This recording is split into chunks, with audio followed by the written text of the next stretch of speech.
façon, le mouvement qui vient de se passer a une incidence forte sur la vie même des producteurs guadeloupéens. Au niveau de notre syndicat, nous disions toujours à nos amis qu'il faut développer la production, qui ne sont pas encore en surproduction, parce que souvent on a même envie d'aller jeter les containers qui arrivent en Guadeloupe. Mais il est clair que la Guadeloupe n'est pas en surproduction, nous sommes en sous-production. Et quand nos camarades, bien sûr, ont terminé leur récolte, en général, il ne leur reste rien chez eux. Donc nous avons encore beaucoup de marge et le mouvement qui vient de se dérouler alentour du lionnage contre profitation a bien montré nos limites.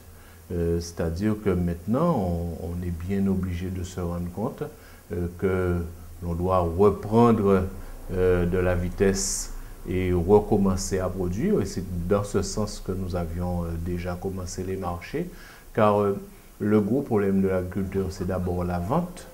Et donc, dès qu'il a les moyens d'une vente continue, eh bien, au fur et à mesure, lui aussi, il se sent obligé de développer sa production parce que plus il y a de la demande, eh bien, plus il est condamné à répondre.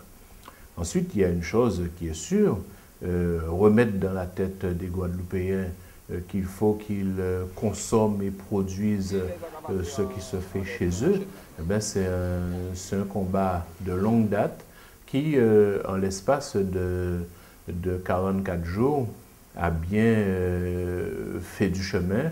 Et le Guadeloupéen aujourd'hui est obligé de regarder un peu plus ce qui se passe chez lui.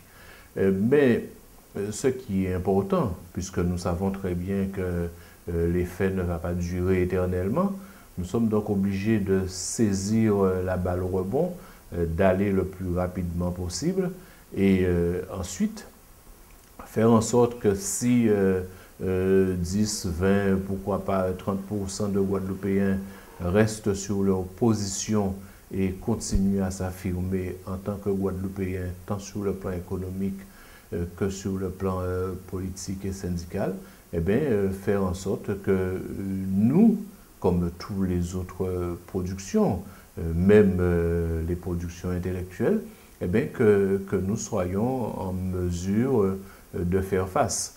C'est un mouvement, c'est une lame de fond qui est en route.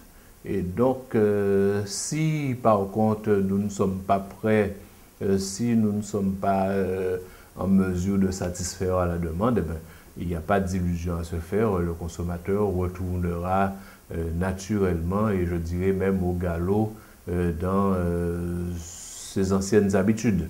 Alors, comme ce n'est pas la révolution qui était en route, donc nous sommes bien obligés de faire avec la situation que nous avons aujourd'hui et nous arranger pour pouvoir répondre au mieux.